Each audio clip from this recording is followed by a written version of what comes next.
እንደምን አምሽታችኋል። ከኢትዮጵያ ቴሌቪዥን ምሽት 12 ሰዓት ላይ ጀመረውና እስከ 3 ሰዓት ገደማ የሚዘልቀው ኢቲቪ ዜና 57 2 ሰዓት ሆኖ ምዕራፍ 3 ጀምሯል። አብራችሁ ስለምትሆኑ እናመሰግናለን። አርዕስተ ዜናውን እናስቀድማለን።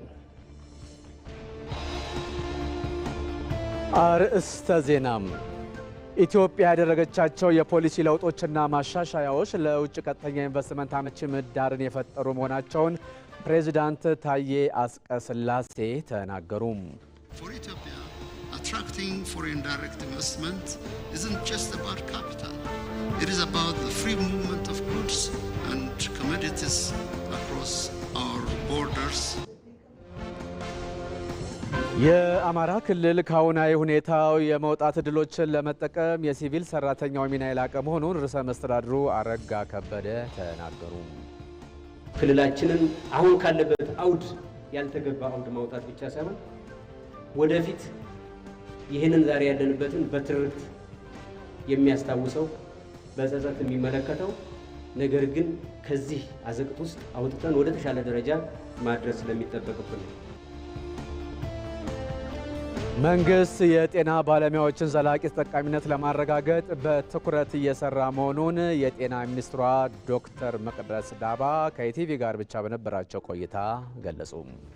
በዘላቂነት ነው የጤና ሴክተርን ጥያቄ መመለስ የሚያስፈልገው። ዛሬ ላይ ጀምረ ነው ህብረተሰቡ ላይ ጫና አምጥተን ወይም ደግሞ የማይዘልቅ ስራዎች ሰርተን ማለፍ ሳይሆን በዘላቂነት ምላሽ ከመስጠት አንጻር ጊዜ ሰጥቶ በአግባብነት ባለው መልክ ማየት መመለስ ያስፈልጋል። ለዚህም እንግዲህ መንግስት በጣም ቁርጠኛ ነው። በኢትዮጵያ የኮንፈረንስ ቱሪዝም በከፍተኛ ሁኔታ እያደገ ስለመሆኑ ተገለጸ።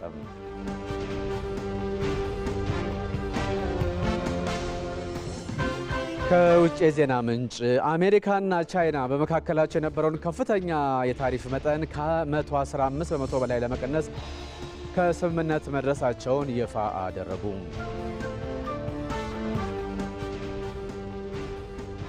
ከስፖርት ዜናችን ኢትዮጵያ ንግድ ባንክ ሻምፒዮን የሆነበት የ2017 የኢትዮጵያ ሴቶች ፕሪሚየር ሊግ ትላንት በነበረ የመጨረሻ ሳምንት መርሃ ግብር ተጠናቋል።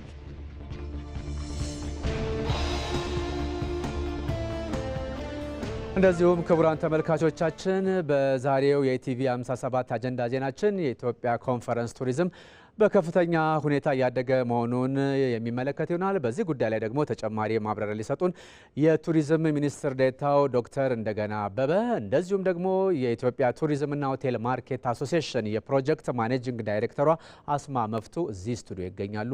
በኋላ ሰዓቱ ሲደርስ አብረውን ቆይታ የሚያደርጉ ይሆናል። በጤናው ዘርፍ እየተደረጉ ያሉና ቀደም ብለውም የተደረጉ ማሻሻያዎች በፊትም የሚነሱ ደሞዝ፣ ጥቅማ ጥቅም እንዲሁም ደግሞ የማትጊያ ስርዓቶች የሚባል ነበረ። በመንግስት በጀት ብቻ የሚሰራበት አይደለም፣ በብዛት ለጋሾችም ይሳተፉበታልና ጥያቄዎቹን ለይቶ ምላሽ ለመስጠት በዘላቂነት ጤና ባለሙያዎች ለረጅም ጊዜ ሲያነሷቸው የነበሩ ጥያቄዎች አሉ። በአስቸኳይ ዛሬ ላይ በዚህ ጊዜ ውስጥ ይሄ ካልሆነ ብለን የዜጎችን የመክፈል አቅም ያገናዘበ ጥራት ያለው የጤና አገልግሎት በስራ ውስጥ ሆኖ እየሰሩ ያገለገሉ ቃልም ገብተን የገባ ነው። ህብረተሰባችንን በየትኛውም መንገድ ለማገልገል ዝግጁ እንደሆነ ነው።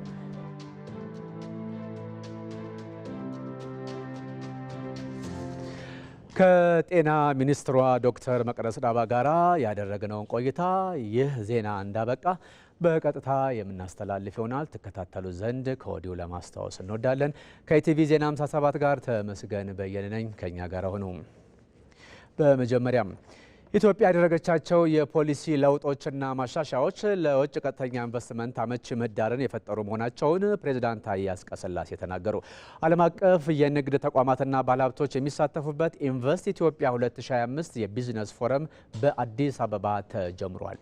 ሳምሶን ገድሉ ተከታትሎታል። ኢትዮጵያ ባለፉት ዓመታት ያደረገቻቸው ማሻሻያዎች የውጭ ቀጥተኛ ኢንቨስትመንትን በመሳብ ረገድ ሚናቸው የጎላ መሆኑን የኢፌዴሪ ፕሬዝዳንት ታዬ አጽቀሥላሴ ተናግረዋል። የኢትዮጵያ የእድገት ፍላጎት የአፍሪካ ነጻ የንግድ ቀጠናን ጨምሮ ካሉ አህጉር አቀፍ እንቅስቃሴዎች ጋር የተሳሰረ መሆኑን የተናገሩት ፕሬዝዳንቱ ይህ ኢትዮጵያን ብቻም ሳይሆን አፍሪካ በዓለም አቀፍ ገበያ ውስጥ ጉልህ ተዋናይ እንድትሆን የሚያደርጋት መሆኑን ጠቁመዋል። Ethiopia's commitment to development is also intertwined with regional and continental aspirations. የኢትዮጵያ እድገት ፍላጎት ከቀጠናዊና አህጉራዊ እድገት ጋር የተሳሰረ በመሆኑ እንደ አፍሪካ ነጻ የንግድ ቀጠና ያሉ የጋራ ገበያዎች የአህጉሪቱን የንግድ ስርዓት ለማሳለጥ የሚያግዝ ነው። በውጭ ቀጥታ ኢንቨስትመንት መዋለ ንዋያቸውን የሚያፈሱ ባለሀብቶችም የአፍሪካ ነጻ የንግድ ቀጠናን ለመጠቀም ጉልህ ድርሻ ይኖረዋል።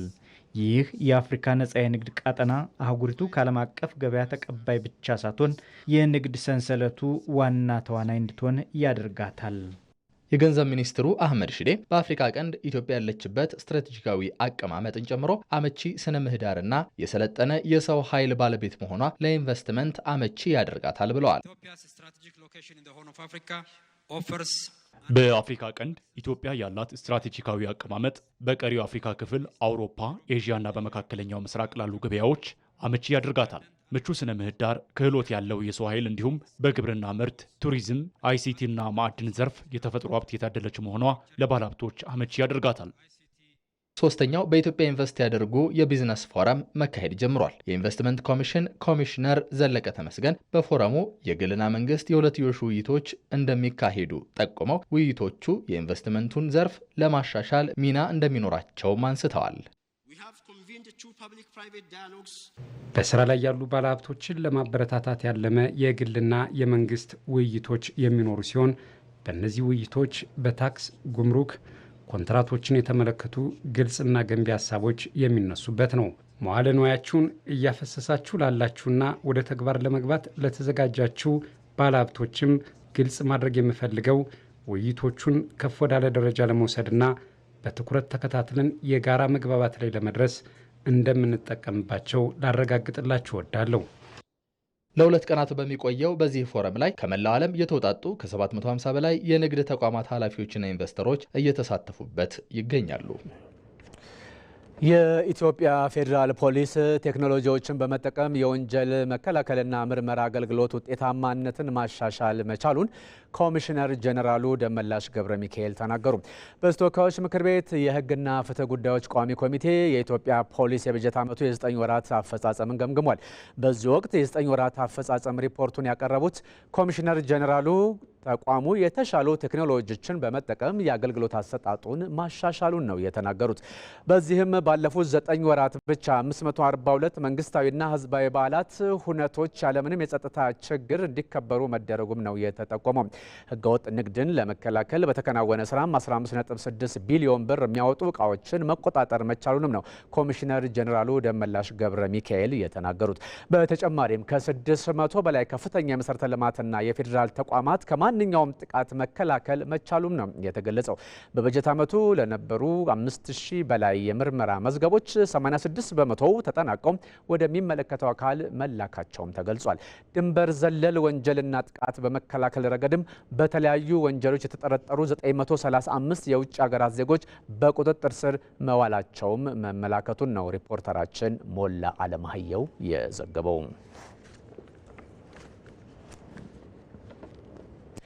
በዚሁ ርዕሰ ጉዳይ ላይ የሕግና ፍትህ ጉዳዮች ቋሚ ኮሚቴ አባላት ያነሷቸውን ጥያቄዎችና የኢትዮጵያ ፌዴራል ፖሊስ የስራ ኃላፊዎች የሰጡትን ምላሽ ሪፖርተራችን ሞላ አለማየሁ አዘጋጅቶታል፣ እንደሚከተለው ይቀርባል። ሀገራችንን ከፍ ሊያደርግ የሚችል ስራዎች እየተሰሩ መሆናቸው እጅግ የሚያስመሰግን ነው። ይሁንና ሁሉም የፌዴራል ፖሊስ አባላት የሪፎርሙ አካል ሆኗል ወይ? ውጤታማ መሆን የቻልነው አንዱ በስርዓትና ሳይንሱን ተከትሎ የሪፎርም ስራው መሰራቱ፣ ሁለተኛው ደግሞ አመራሩ ሪፎርሙን አውቆ እስከታች ላለው ሰራዊት ይሄ ሪፎርም በተቋማችን እንደሚተገበር ከፍተኛ የሆነ የስልጠናና የግንኙነት መድረኮች ተፈጥረው እንደዚሁ ደግሞ በተግባርም እያንዳንዱ ሰራዊት አመራር እንዲሳተፍ በማድረግ ተግባራዊ በማድረጋችን የትኛውም ደረጃ ያለ የኛ አባል በፖሊስ ውስጥ የመጣውን ለውጥ በባለቤትነት የሚያውቅ የሚገልጽ ሰራዊትና አመራር የተፈጠረበት መሆኑን በዚህ አጋጣሚ ለመግለጽ ነው። የፋይናንስ ንግድ ነክ ወንጀሎች የምርመራ መዝገብ አፈጻጸም በመቶኛ 74 በመሆን ዝቅተኛ መሆኑን መገንዘብ ተችሏል። በመሆኑም እንደ ሌሎቹ የወንጀል አይነቶች ከዚህ በላይ መሄድ ያልተቻለበት መሰረታዊ ችግር ምንድነው? ማብራሪያ ቢሰጥበት። የሞባይል ባንኪንግ ወንጀሎች በተለይ ቴክኖሎጂ ወለድ ስለሆኑ ለምንድን ነው ወንጀሎች የሚበዙ ብለን ትኩረት ሰጥተን አሁን አራተኛ ሩብ ዓመታችን ላይ የመጨረሻ ዓመት ላይ ከ80 የሚበልጡ ተጠርጣሪዎችን በቁጥጥር ስር ውለን በተለይ በቡድን የሚሰሩ ናቸው። ህብረተሰባችንን የማሸበር ሰላማዊ ዜጎች ላይ ግድያ የመፈጸም እገታ በማድረግ ገንዘብ የመጠየቅ ሰላማዊ የንግድ ዝውውር እንቅስቃሴዎችን የማወክ ግድያና የአካል ጉዳት የማድረስ በተደጋጋሚ ተቋሙ ህዝብን ለማዳን ሀገርንም ለመጠበቅ በብዙ ሲደክምና ደከመኝ ሰለቸኝ ሳይል ዋጋ እየከፈለ መሆኑ ይታወቃል። ይሄ እንዳለ ሆኖ ግን በዚህ ልክ ዋጋ እየተከፈለ አሁን ወንጀሎቹም በአንዳንድ አካባቢዎች የሚስተዋሉበት ሁኔታ ይታያልና አንደኛ ከምትከፍሉት ዋጋ አንጻር ህዝቡም ከሚያነሳቸው አንጻር እነዚህ ወንጀሎች ምን ላይ ነው ያሉት የሚለው እንደ ፌዴራል ፖሊስ ያጠናችሁት ካለ እሱ ላይ ሀሳብ ቢሰጥበት። ዋናው መንገዶች በተለይ የውጪ ገቢ መንገድ የምንላቸው ከዚህ እስከ ሞያሌ፣ ከዚህ እስከ ጅቡቲ፣ ከዚህ እስከ ጋላፊ እንዲሁም በሰሜን መስመርም እስከ መተማ እና እንዲሁም በጋምቤላም በመሳሰሉት ቦታዎች ላይ ተገቢውን ቁልፍ የሆኑ ቦታዎችን በመያዝ ስምሪቶች እንዳይስተጓጎሉ ዜጎች በሰላም ወጥተው በሰላም እንዲገቡ ከዚህ ያለፈ ጸጥታ ችግሮች ደግሞ ካሉ በራሱም እንዲሁም በተቀናጀ መንገድ ጸረ ሰላም ኃይሎችን የመግታት ስራ ላይ በሰፊው ተሰርቷል። ቅድም በዝርዝርም ቀርቧል። ከዚህ አንጻር ስናይ የተሳካ ስራዎች ተሰርተዋል ብሎ መውሰድ ይቻላል። በችግር የሚነሱ ቀጠናዎችን ስንወስድ በጣም ትልልቅና ግዙፍ ሀብት የወጣባቸው ኢቭን ለህዳሴ ግድብ እንኳን የሚያገለግሉ ትላልቅ ማሽነሪዎች ናቸው ታጅበው መንገድ ተዘግቶ አካባቢው ላይ የሚገጥመው ማንኛውም ጸጥታ ችግር እየተከላከለ የህይወት መስዋዕትነትም ጭምር እየተከፈለ የተሰራባቸው ሁኔታዎች ናቸው ያሉት። አሁን አጠቃላይ በሁሉም ቀጠና በምናይበት ጊዜ መሻሻሎች አሉ። በትክክልም አንጻራዊ ለውጥ የመጣበት ሁኔታ ነው ያለው። በየጊዜው የሚከሰቱ ግጭቶች ከጊዜ ወደ ጊዜ እየተሻሻሉ በመምጣታቸው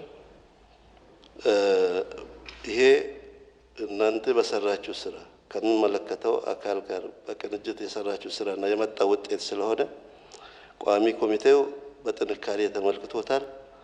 በአጠቃላይ ወንጀልን በመከላከል የህግ የበላይነትን ለማስከበር የፖሊስ ኃይላችን ውድ ህይወቱን ጭምር እየከፈለ በመሆኑ ከራስ በላይ ለህዝብ የኖረ ኃይል በመሆኑ ቋሚ ኮሚቴው በጥንካሬ ብቻ ሳይሆን እውቅናም ይሰጣል ማለት ነው።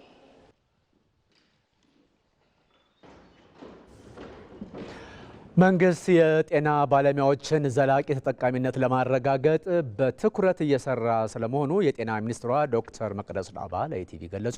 በጤናው ዘርፍ የተጀመረውን ሪፎርም አጠናክሮ በማስቀጠል ጥራት ያለው የጤና ተደራሽነትን ለማረጋገጥ እየተሰራ ስለመሆኑም ነው የተናገሩት። የጤና ሚኒስትሯ ዶክተር መቅደስ ከሪፖርተራችን ማሌት ታደለ ጋር ቆይታ አድርገዋል። አብረን እንከታተል። የጤና ሚኒስትር ዶክተር መቅደስ ዳባ ለቃለ ምልልስ ፈቃደኛ ስለሆኑና በወቅታዊ ጉዳዮች ዙሪያ ስለሚሰጡን ማብራሪያ አስቀድሜ አመሰግናለሁ። እኔም እጅግ አድርጌ አመሰግናለሁ። በጤናው ዘርፍ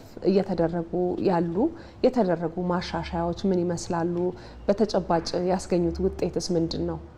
ለዘርፉ ለውጥ ይሆናሉ ተብሎ የተለዩ ከፖሊሲ አንጻር በተለይ ብንመለከት የዛሬ 30 ዓመት የነበረ ፖሊሲ የነበረን የበፊቱ የዛሬ 30 ዓመት የነበረን ፖሊሲ አብዛኛው ነገሩ መከላከልን ትኩረት የሰጠ እንደነበር ይታወቃል። አሁንም ቢሆን መከላከልን ይዘን ነገር ግን በፖሊሲ ማስቀመጥ ብቻ ሳይሆን ለዚህ ፖሊሲ ግብዓት የሚሆኑ ብዙ ነገሮች አብረው እየተሰሩ ነው። ከመሰረተ ልማት አንጻር፣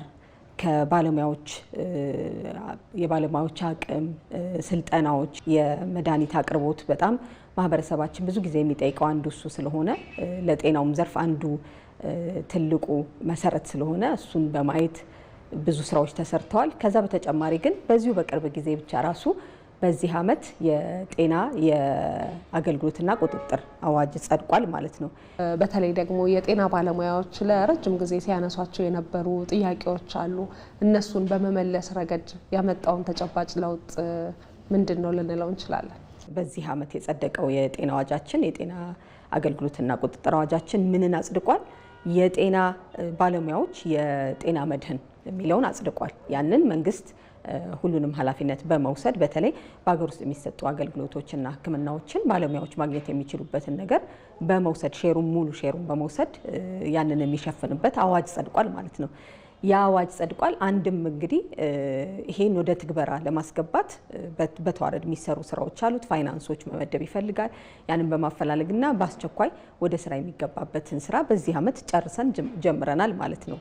የጤና ባለሙያዎች በአገልግሎት ጊዜ በሚፈጠሩ አንዳንድ ስህተቶች ወይም የጤና ጥያቄዎች በሚመጡበት ጊዜ በምን አይነት መልክ ተጠያቂነት ይኖራል የሚል ነበር። ይሄ ብዙ ጊዜ በብዙ ሚዲያዎችም እንዲሁም በብዙ ቦታ የህብረተሰብ ጥያቄ፣ በሌላው አቅጣጫ ደግሞ የጤና ባለሙያውም ጥያቄ ነበረ። ከዚህ አንጻር በአዋጅ ውስጥ በደንብ ታስቦበት ምንድን ነው ምን አይነት ምላሽ ይሰጠዋል፣ በተለይ በስራ ላይ ባሉበት ጊዜ የሚኖሩ ተጠያቂነቶች ሲመጡ በምን መልክ በምን ህግ አግባብ ተጠያቂነት ማድረግ ይቻላል የሚለውን በደንብ አስቀምጦ እዛ ላይ ስራዎችም ተቀምጧል፣ በአዋጁም ተቀምጧል ማለት ነው። አሁን ላይ የጤና ባለሙያዎች እያነሱት ያለው ጥያቄ ምንድን ነው? ጥያቄያቸው እንዴት ይታያል? በተለይ ደሞዝ፣ ጥቅማ ጥቅም፣ የተጋላጭነት ጥያቄዎች እነዚህ ብዙ ጊዜ የሚነሱ ናቸው። አንዳንዶቹ ከዚህ በፊት በሰፊው ታይተው ወደ ምላሽ እየተገቡ ያሉ ናቸው። በዘላቂነት ነው የጤና ሴክተርን ጥያቄ መመለስ የሚያስፈልገው። ዛሬ ላይ ጀምረ ነው ህብረተሰቡ ላይ ጫና አምጥተን ወይም ደግሞ የማይዘልቅ ስራዎች ሰርተን ማለፍ ሳይሆን በዘላቂነት ምላሽ ከመስጠት አንጻር ጊዜ ሰጥቶ በአግባብነት ባለው መልክ ማየት መመለስ ያስፈልጋል። ለዚህም እንግዲህ መንግስት በጣም ቁርጠኛ ነው። ቁርጠኝነቱንም ደግሞ የሚያሳየው ጠጋ ብሎ ለማዳመጥ ለመስማት በሁሉም ቦታ በሁሉም ክልል በሚባል ደረጃ አሁን ተቋማቶች እንዲነጋገሩ፣ ጥያቄዎች እንዲለዩ፣ የትኛው በማን ደረጃ ይመለሳል የሚለውንም በደንብ ለይተን ያየንበትና ምላሾች እያስቀመጥን ያለ ነው። የጤና ባለሙያዎች ጥያቄዎች ሲኖሯቸው በምን አይነት የአሰራር ስርዓት ነው ጥያቄዎቻቸውን ማቅረብ የሚጠበቅባቸው? በዓለም አቀፍም ደረጃ በተለይም ደግሞ በሀገራችንም ሕግ ላይ የተቀመጠ አለ። እንግዲህ ከዛ በተጨማሪ ደግሞ የሙያው ባህሪ የሚባል አለ። የሙያ ባህሪያቸው በአገልግሎት ውስጥ ሆነሽ የምታቀርቢባቸውና በየትኛውም ጊዜ ቢሆን በአገልግሎት ውስጥ የሚጠየቁ ጥያቄዎች የሚባሉት ውስጥ አንዱ የጤና ጥያቄ ነው። ስለዚህ የጤና ባለሙያዎች እንግዲህ ህጉንም በማወቅ ከህግም በተለይ ደግሞ በላይ ህብረተሰባችንን ለማገልገል ቃል የገባንበትን ለህብረተሰባችን በተለይ ታሞ ተቸግሮ ነው እኛ ጋር የሚመጣው። ያንን ከማገልገል አንጻር ከመንግስት ጋር ተቀራርቦ መስራት፣ ምላሽ መስጠት፣ አብሮ መፍትሄ ማስቀመጥ። ከዛ በተጨማሪም ደግሞ ጥያቄ ሁሌ መጠየቅ ይቻላል። መጠየቅ ደግሞ አግባብነት አለው፣ መንግስትም ያምንበታል። የጤና ሚኒስትር ዶክተር መቅደስ ዳባ ለሰጡኝ ማብራሪያ ለጊዜዎት እጅግ አድርጌ ነው የማመሰግነው። እኔም እጅግ አድርጌ አመሰግናለሁ። ቀደም ሲል እንደተከታተላችሁት የጤና ሚኒስትሯ ዶክተር መቅደስ ዳባ መንግስት የጤና ባለሙያዎችን ዘላቂ ተጠቃሚነት ለማረጋገጥ በትኩረት እየሰራ ስለመሆኑ ለኢቲቪ ተናግረዋል። የነበራቸውን ከኢቲቪ ጋር ያለውን ቆይታቸውን ሙሉን ማለት ነው ይህንን ዜና ልክ እንደጨረስን የምናስተላልፍ ስለሆነ እንድትከታተሉ ከወዲሁ ለማስታወስ እንወዳለን።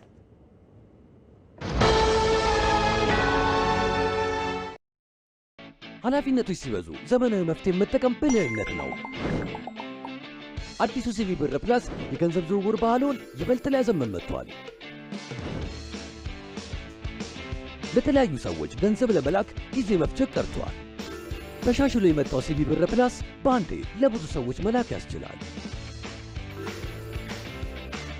የአየር ሰዓትና የሚላክ ገንዘብ ደግሞ ስልኩ ቀኑን ጠብቆ እንዲልክና እንዲሞላ ማድረግ። ከሲቢ ብር ወደ ሌላ ሰው ለመላክ ማጂክ ፔይ ፈጣንና ቀላል አማራጭ ነው። አሁን ባሉበት ሆነው የኮንዶሚኒየም ብድር ክፍያውን መክፈል ይችላሉ። ገንዘብ ለመጠየቅ ሊንክ ፈጥሮ ወደሚፈልጉት ሰው መላክ ብቻ በቂ ነው። ገንዘብ ሲቢ ብር ሂሳቦ ላይ ባይኖርም ችግር አይደለም። የባንክ ሂሳቦን በሲቢ ብር ፕላስ በኩል ያገኙታል። የጉዞ ትኬት፣ የዲኤስቲቪ ሌሎች ተጨማሪ አገልግሎቶችን ወደ ሲቢ ብር ፕላስ ሚኒ አፖች ጎራ ይበሉ። መተግበሪያው ከአፕ ስቶር ወይም ከፕሌይ ስቶር በማውረድ ባሉበት ሆነው መመዝገብ ይችላሉ። ሲቢ ብር ባሉበት ሁሉ አለ። የኢትዮጵያ ንግድ ባንክ ሁሌም የሚተማመኑበት ባንክ። ኢቲቪ ዜና 57 ነው እየተከታተላችሁ የምትገኙት። ዜናውን እያቀረብኩላችሁ ያለሁት ደግሞ ተመስገን በየነ ነኝ። ወደ ቀጣዩ ዜና አልፋለሁ። የአማራ ክልል ከአሁናዊ ሁኔታው የመውጣት እድሎችን ለመጠቀም የሲቪል ሰራተኛው ሚና የላቀ መሆኑን ርዕሰ መስተዳድሩ አረጋ ከበደ ተናገሩ። የአማራ ክልል መንግስት አመራሮች፣ የተቋማት ዳይሬክተሮች እንደዚሁም የምክር ቤት አባላት የተሳተፉበት በክልሉ ወቅታዊ የሰላም የልማትና መልካም አስተዳደር ጉዳዮች ዙሪያ የሚመክር የውይይት መድረክ በባህር ዳር ከተማ ተካሂዷል። በመድረኩ ንግግር ያደረጉት ርዕሰ መስተዳድሩ አረጋ ከበደ አሁን ላይ በአማራ ክልል የተፈጠረውን አንጻራዊ ሰላም በዘላቂነት ለመትከል በክልሉ በሁሉም አካባቢዎች ከህዝቡ ጋር ተገቢውን ውይይት በማድረግ ከመግባባት ላይ መደረሱን ተናግሯል። ይህንን በተግባር ለማረጋገጥ ደግሞ በየደረጃው የሚገኙ አመራሮችና ሙያተኞች ግለሰባዊ ዲሲፕሊንን በማነጽና ተቋማዊ አገልጋይነት እሴትን መገንባት ይገባቸዋል ሲሉ በየደረጃው የሚገኙ መሪዎችና የሲቪል ሰርቫንቱን ሚናም እንዲህ ሲሉ አንስተዋል። ዛሬ የተገናኘ ነው የእስካሁን አቅማችንን በመጠቀም እድሎቻችንን በላቀ ደረጃ በመጠቀም ክልላችንን አሁን ካለበት አውድ ያልተገባ አውድ ማውጣት ብቻ ሳይሆን ወደፊት ይህንን ዛሬ ያለንበትን በትርክት የሚያስታውሰው በጸጸት የሚመለከተው ነገር ግን ከዚህ አዘቅት ውስጥ አውጥተን ወደ ተሻለ ደረጃ ማድረስ ስለሚጠበቅብን ነው። ከዚህ አኳያ የእናንተ የሙያተኛ አመራሮች ወይም የዳይሬክተሮች ሚና ከፍተኛ ነው፣ ገቢራዊም የሚሆን ነው።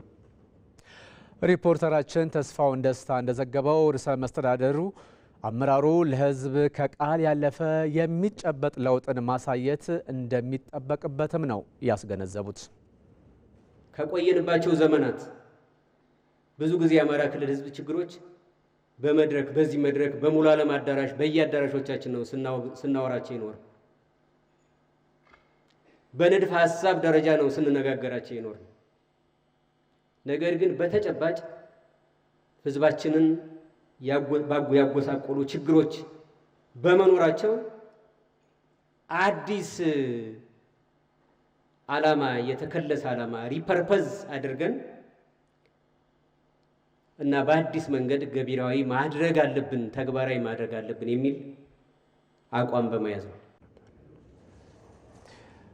በምስራቅ አፍሪካ ቀጠና የሚስተዋለውን አለመረጋጋትን ትብብርን በማጠናከር መሻገር ይገባል ሲሉ የብሔራዊ መረጃና ደህንነት አገልግሎት ምክትል ዳይሬክተር ጀነራሉ ታዜር ገብረ እግዚአብሔር ተናገሩ። በነገው ዕለት በይፋ ከሚጀምረው የምስራቅ አፍሪካ የመረጃና ደህንነት ተቋማት ቀጣናዊ ስብሰባ ቀደም ብሎ የዘርፉ ባለሙያዎች ወርክሾፕ ተካሂዷል። የመረጃና ደህንነት አገልግሎት ምክትል ዳይሬክተር ጀነራሉ ታዜር ገብረ እግዚአብሔር ምስራቅ አፍሪካ ማህበራዊ፣ ኢኮኖሚያዊና ፖለቲካዊ ፈተናዎች ተጋርጦባታል ብለዋል። ይህንን ለመከላከል ደግሞ ተግባራዊ ስትራቴጂክ መንደፍ እንደሚያስፈልግ የጠቆሙት ምክትል ዳይሬክተር ጀነራሉ ችግሮችን ቀድሞ ለመከላከልና ዘላቂ ሰላምን ለማረጋገጥ ትብብርን ማጠናከር ቅድሚያ የሚሰጠው ጉዳይ ስለመሆኑም አጽንኦት ሰጥተው ተናግረዋል። ቀጣናዊ ደህንነትን በተጠናከረ የመረጃ ትብብር ማሻሻል የሚለው የዚህ ዓመት ስብሰባችን መሪ ቃል ለውይይት የቀረበ ሀሳብ ብቻ ሳይሆን የተግባር ጥሪ ነው። በአባል ሀገራት መካከል የጋራ አመኔታን ማሳደግ፣ ትብብራችንን ለማረጋገጥ ዝግጁነታችንን ማሳየት ይጠበቅብናል። የጋራ ሰላምና ደህንነታችንን ለማረጋገጥም ወጥ የሆነ የደህንነት እቅድና ትግበራን መገንባት ያስፈልገናል። ትብብራችንን በማጠናከር በተሻለ መንገድ ስጋቶች ወደ ቀውስ ሳያመሩ በፊት መከላከል እንችላለን።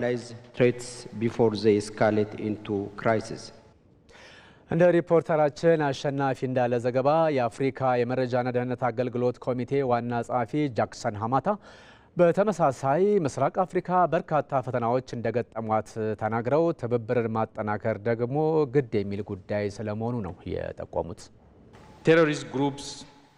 የሽብር ቡድኖች ታጣቂዎችና ወንጀለኞች ህብረታቸውን እያጠናከሩና ስትራቴጂካዊ ግንኙነትን እየፈጠሩ ነው። በመሆኑም ተመሳሳይ ስራ ልንሰራና ቀድመን ልንገኝ ይገባል። ሰንሰለቱን ለመበጠስ ሰንሰለትን ማጠናከር የግድ ይላል። ስብሰባችሁ ትብብርን ለማጠናከርና ፈተናዎችን መጋፈጥ የሚያስችሉ መፍትሄዎችን ለማበጀት የሚያስችሉ ምክረ ሀሳቦች ይቀርቡበታል የሚል እምነት አለኝ።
የኢቲቪ 57 መለያ የሆነው ኢቲቪ አጀንዳ ዜናችን ላይ ደርሰናል። ቱሪዝም ኮንፈረንስ ላይ ነው የሚያተኩረው።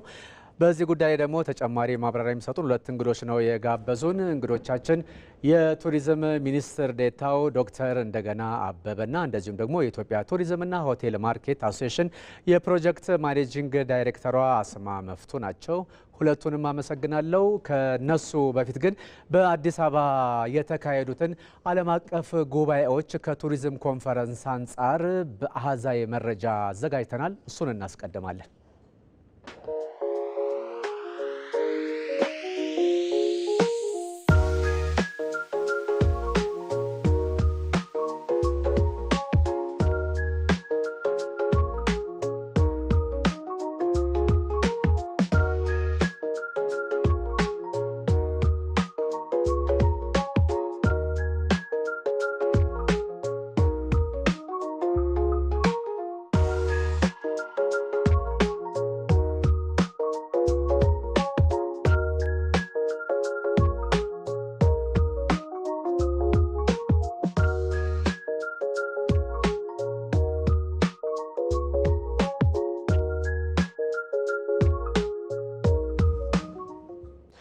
አሁን ወደ እንግዶቼ ነው ማምራው። ሁለታችሁንም ስለመጣችሁ እናመሰግናለን። ዶክተር ከእርሶ ጋር ልጀምርና እንደ ቱሪዝም ሚኒስትር ዴኤታነቶ በተለይ የአዲስ አበባ የኮንፈረንስ ማዕከልነት ጉዳይ መጀመሪያ እናደርገው ብለን ነው። የአዲስ አበባ የኮንፈረንስ ማዕከልነቷ እየጨመረ ነው ሄደው ከጊዜ ወደ ጊዜና የሚሰራው የኮሪደር ልማትና የተለያዩ እንቅስቃሴዎች እንግዲህ የውጭ ኢንቨስተሮችንም ሆነ እንደዚሁም ደግሞ ቱሪስቶችን እየሳበ ይገኛል። እንደው ይህንን የቱሪዝም ዘርፍ ከማነቃቃት አንጻር ያለውን ፋይዳ እንዴት ይገልጹታል? የአዲስ አበባ ኮንፈረንስ ማዕከልነት። በጣም ጥሩ። እንግዲህ የአዲስ አበባችን በሰፊው ከሰራሽባቸው ስራዎች ውስጥ አንዱ የዚህ የኮሪደር ልማት ነው። ከዛ ውጪ ከቱሪዝም አንጻር ስናየው ቱሪዝም ከዚህ በፊት የነበሩት ምርቶች ብዙዎቹ በሌዥር ወይ ደግሞ በመዝናኛ ቱሪዝም ላይ ያተኮረ ነው የነበረውና ኮንፈረንስን እንደ አንድ የምርት ያየ አልነበረም። ስለዚህ የዚህ የቱሪዝም የአዲስ አበባ የኮንፈረንስ ማዕከል መሆኑን እንደ አንድ ምርት ወስደን ያየንበት ሁኔታ ያ የዚህ የቱሪዝሙን ቢያነቃቃበት ነው። ምክንያቱም የኮንፈረንስ ቱሪዝም በባህሪው በጣም የኢንፍራስትራክቸርን የሚፈልግ እንዲሁም በቅንጅታዊ አሰራርን የሚፈልግ ሰላምን የሚፈልግ መረጋጋትንና ኢቨን የፖለቲካ ስበትን የሚፈልግ ነው። ስለዚህ በዛ መልኩ ነው የመጣው። ይሄንን ምክንያት በማድረግ ነው ቱሪዝሙን እንዲያነቃቃ እንደ አንድ ምርት የተወሰደው። ከዛ ምርት በመነሳት ግን የጎብኚዎችን ብዛት እንዲጨምር፣ ስራ ፈጠራ እንዲጨምር፣ ገቢ እንዲጨምር እንዲሁም ደግሞ ከዚህ በፊት የኢትዮጵያ አየር መንገድ በሚያመላልሳቸው ያንን እንደ አንድ ለዚህ ግብዓት አለመጠቀም ነበር። እሱን እንድንጠቀም ከዚህ ውጭ ደግሞ ሆቴሎቻችን የፕሮግራሙን የሚመሩት ልምድ የተገኘበት ቱሪዝሙን ወደ ላይ ከፍ ባደረገ ሁኔታ ትልቅ ፋይዳ ያመጣ ፕሮግራም ነው ብለን መውሰድ እንችላለን ኮንፈረንስ ቱሪዝምን። መልካም። እዚሁ ጥያቄ ላይ ከግሉ ዘርፍ አንጻር ደግሞ እስኪ እርስዎ የቱሪዝምና የሆቴል ማርኬት አሶሲዬሽን የፕሮጀክት ማኔጂንግ ዳይሬክተር እንደመሆኑት መጠን ወይዘሮ አስማ መፍቱ የአዲስ አበባ የኮንፈረንስ ማዕከልነትን ከግሉ ዘርፍ መነቃቃት አንጻር ምን ፋይዳ አለው ብሎ መናገር ይቻላል? እሺ፣ አመሰግናለሁ። እንግዲህ ኮንፈረንስ ቱሪዝም በየዓመቱ ለምሳሌ አዲስ አበባን በምንመለከትበት ጊዜ አዲስ አበባ የአፍሪካ ህብረት ዋና መቀመጫ ናት። ይህምና ተጨማሪ ኮንፈረንሶች አዲስ አበባ ላይ ይካሄዳሉ። እንግዲህ በግሉ ዘርፍ ላሉትም ሆነ እንደ ሀገር በጣም ብዙ ፋይዳዎችን ይዞ የመጣ ነው። ለምሳሌ ዘርዘር አድርገን በምንመለከትበት ጊዜ የመጀመሪያው የውጭ ምንዛሪን ለሀገራችን ያስገኛል። ይሄ ማለት እነዚህ የሚሳተፉ ሰዎች ወደ ሀገራችን ሲመጡ የተለያዩ ሆቴሎች፣ መጓጓዣዎች፣ ምግብ፣ መጠጥ እንዲሁም ተጨማሪ አገልግሎቶችን ይፈልጋሉና ያን ጊዜ ይዘውት የሚመጡት የውጭ ምንዛሪ ሀገራችን የውጭ ምንዛሪዋ እንዲያድግ ያረጋል ማለት ነው። ሌላው የስራ እድል ይፈጥራል። እነዚህን አገልግሎት የሚሰጡ ሰዎች ለነዛ ሰዎች ወይም ለነዛ አካላት ለነዛ ድርጅቶች የስራ እድል እየተፈጠረ ይመጣል። የሀገራችንም ኢኮኖሚ እየተነቃቃና እየተሻሻለ ይመጣል። እነዚህ ኮንፈረንሶችን ይበልጥ ለማበረታታት መንግስት የሚሰራቸው የተለያዩ የኮንፈረንስ ማዕከሎች አሉ። መሰረተ ልማቶች፣ ኮሪደር ልማቶች እየተሻሻሉ ይመጣሉና እነዚህ እየተሰሩ በመጡ በመጣ ቁጥር የሀገሪቱን ውብ ገጽታዎች እያጎላ ይመጣል። በተለይ ከግሉ ዘርፍ ያያይዙልኝ ብዬ ነው። አዎ እሺ እመጣበታለሁና ካለን ሰዓት አንጻር እሺ እየተነቃቃ ይመጣል። ስለዚህ ልምድን ባህልን እያለዋወጠ ሲመጣ ባለሀብቱም ሌላው እዛ አካባቢ ያለውም ሰው ተጠቃሚ የሆነ ይመጣል ማለት ነው። መልካም ዶክተር እንደገና ወደ እርሶ ጋር እንደገና ልምጣ። አዲስ አበባ እንግዲህ የቱሪዝም ኮንፈረንስ ማዕከል ከማድረግ አንጻር እየተሰሩ ያሉ ስራዎች አሉና እነዚህን አሁን እየተሰሩ ያሉ ስራዎች የበለጠ ለማጠናከር ምንድነው መደረግ ያለበት? ምንድነው እየተሰራስ ያለው ከዚህ አንጻር? በጣም ጥሩ። እንግዲህ እየተሰሩ ያሉ ስራዎች የመጀመሪያው የኢትዮጵያ የኮንቬንሽን ቢሮ እንደ ቱሪዝም ሚኒስቴር ማቋቋም ነው የነበረብን። እሱ ተቋቁሟል። ስለዚህ የእሱን አቅም መገንባት ይፈልጋል። ሁለተኛው አሁን የተጀመሩ አሁን እንግዲህ በ9 ወር ውስጥ 84 ደርሰናል። እቅዳችን በ2 ዓመት ውስጥ 300 መድረስ ነው። ስለዚህ የግል የመንግስት አጋርነት ያስፈልጋል። ለዛ የሚሆኑ ኢንፍራስትራክቸሮችን ማምጣት ያስፈልጋል። የፓወር ሳፕላዮችን ማምጣት ያስፈልጋል። አቅም መገንባት ይፈልጋል። ከዛ ውጪ ሆቴሎቻችን፣ አየር መንገዶች አሁን የሚመጡትን ኮንፈረንሶች ስፖንሰር እያደረጉ ሌሎችንም ከዚህ በላይ መሳብ ያስፈልጋል። ሀገርን በጋራ መስራት ይፈልጋል። የስራ እድል ፈጠራ ላይ ቴምስ ታነሳ የነበሩትን በተለይ ለወጣቶቹ እንግዲህ አንዳንዶቹ ኮንፈረንሶች መልቲሊንጓል ናቸው። 2፣ 3፣ 4 ቋንቋ ነው የሚፈልጉት። እንደዛ አይነት ነገሮችን በማነቃቃት የተለየ ስራዎች መስራት ይፈልጋል። ቱሪዝም ሚኒስቴር በዚህ ላይ ኮንቬንሽን ቢሮ ከፍቶ ትልልቅ ስራዎች እየሰራ ነው ያሉት። ከዛ ውጭ ደግሞ ሌሎች ከተሞችንም ማስፋት ያስፈልጋል ከአዲስ አበባ ውጭ። ምክንያቱም አሁን አዲስ አበባ ውስጥ በአንዴ 2፣ 3 ማድረግ ይቻላል። ኤክስፔክት የምናደርገው 5፣ 6 ኤክስፔክት የሚደረግበት ጊዜ የተለያዩ ከተሞችም ለዛም የሚሆን አሁን የጀመሩት ስራ አለ። እሱ ላይ ትልልቅ የአቅም ግንባታዎች መስራት ያስፈልጋል። ሚዲያዎቻችንም አሁን ካለባቸው ትልልቅ ስራዎች በተጨማሪ በቀጥታ ማስተላለፍ እነዚህን ማምጣትና ዲጂታላይዜሽኑ ላይ መስራት ወደፊት ያስፈነጥሯል የሚል እምነት ነው ያለኝ። ይህንኑ ጥያቄ በሌላ አቅጣጫ ላንሳውና የአዲስ አበባ ኮንፈረንስ ቱሪዝም ማዕከል መሆኗ ለግሉ ዘርፍ ከሚያበረክተው አስተዋጽኦ አንጻር ከመንግስት ጋር አብሮ ከመስራት አንጻር ግሉን ዘርፍ ከማበረታታት አንጻር በአጠቃላይ ቱሪዝም ኮንፈረንሱን ከማነቃቃት አንጻር ከግሉ ዘርፍ ምን ይጠበቃል? እሺ እንግዲህ መጀመሪያ ደረጃ ኮንፈረንስ ቱሪዝም በሚዘጋጅበት ጊዜ ምን ነገሮች ሊሟሉ ይገባል የሚለው ነገር በደንብ ትኩረት ተደርጎ ሊሰራበት ይገባል። ማለት ለምሳሌ ኮንፈረንስ ቱሪዝም በምን አዋጅ በምን ፖሊሲ ነው የሚሰራው፣ ምን ነገሮችን ማካተት አለበት የሚለው እንደ ፖሊሲ ከወጣ በኋላ ቀጣይ ላይ መንግስት ሬጉሌት ነው ማድረግ ያለበት እንጂ ይህንን ስራውን ወደ ግል ድርጅቶች ወደ ግል አካላት ማህበራትም ሊሆኑ ይችላሉ ማምጣት አለበት። ስለዚህ በአግባቡ መሰራቱን መቆጣጠር ነው ያለበት፣ መቆጣጠር አለበት። ስራውን ግን ወደዚህ ማምጣት ይኖርበታል ማለት ነው። ከዛ በኋላ በዛ አዋጅ መሰረት ይህ ነገር ተሟልቷል የሚለውን በግሉ ላይ ለሚሰሩ ሰዎች በደንብ ኮንትሮል ማድረግ አለበት ከላይ ሆኖ።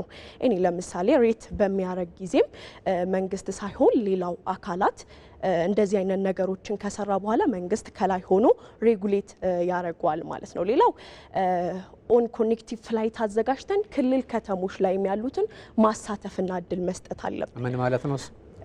እዛው ለምሳሌ እዚህ እንደገቡ አዲስ አበባ ኤርፖርት እንደደረሱ ቱሪስት እኔ እዛ ተሳታፊዎቹ በአጠቃላይ የውጭ ዜጎች ቀጥታ ወደ ሌላ ክልል ከተሞች እያወጣን ለነዛ እድል መስጠት አለብን። ሐዋሳ ላይ፣ አርባ ምንጭ ላይ፣ ሌሎች ቦታዎች ላይም እነዚህን እያሰፋን እዛ አካባቢ ያሉትንም ባለ ንብረቶች ባለ ሀብቶች ተጠቃሚ ማድረግ ይኖርብናል ማለት ነው። ሌላው በደንብ ፕሮሞት መደረግ አለበት። እየተሰሩ ያሉ ነገሮች እንደዚህ ያደረግን ቱሪዝሙን ማግኘት ያለባትንም የግሉ ዘርፍም መንግስት ማግኘት ያለበትን ነገር አጉልተን ማውጣት ይኖርብናል ማለት ነው። በደንብ ፕሮሞት ማድረግ አለብን።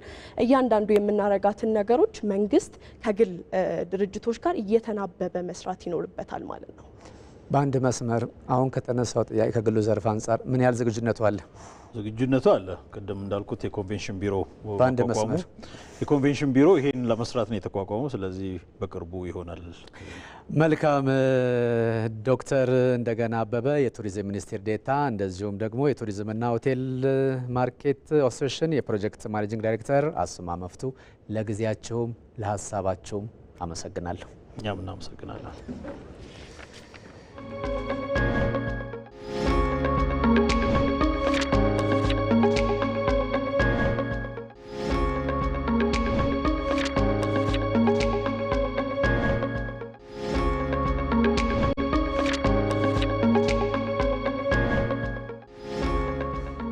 የውጭ ዜና አሜሪካና ቻይና መካከላቸው የነበረውን ከፍተኛ የታሪፍ መጠን ከ115 በመቶ በላይ ለመቀነስ መስማማታቸውን አስታውቀዋል።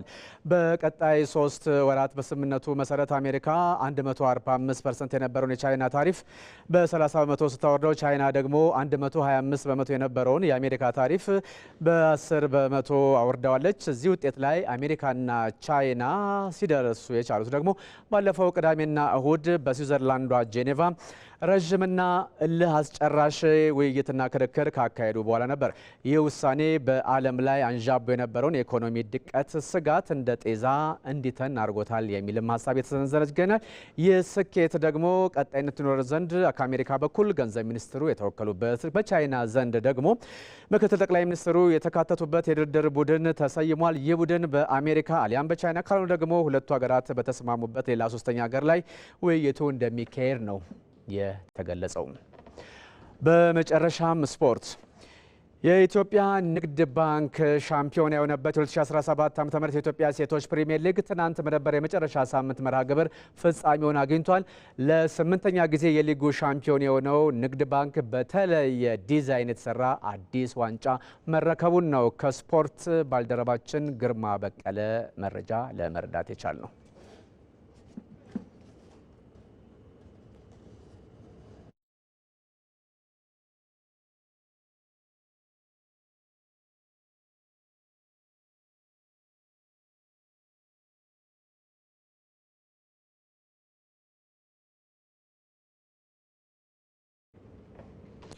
ክቡራን ተመልካቾቻችን የጤና ሚኒስትሯ ዶክተር መቅደስ ዳባ ከኢቲቪ ጋራ ቆይታ አድርገዋል። ይህን ቆይታቸውን ደግሞ ከዜናው በኋላ እናቀርባለን ባልናቸው መሰረት ልክ እኔ እንደወጣው ከዶክተር መቅደስ ዳባ ጋር ያድርገው ሙሉ ቃለ ምልልስ የሚተላለፍ ይሆናል። እንድትከታተሉ ጋብዛለሁ። 12 ሰዓት ላይ የጀመረው የቲቪ ዜና 57 በ3 ምዕራፍ ተከፋፍሎ እዚህ ደርሶ ተጠናቋል። ምርጫችሁን የኢትዮጵያ ቴሌቪዥን ስላደረጋችሁ እናመሰግናለን። ተመስገን በየነ ነኝ። ሰላም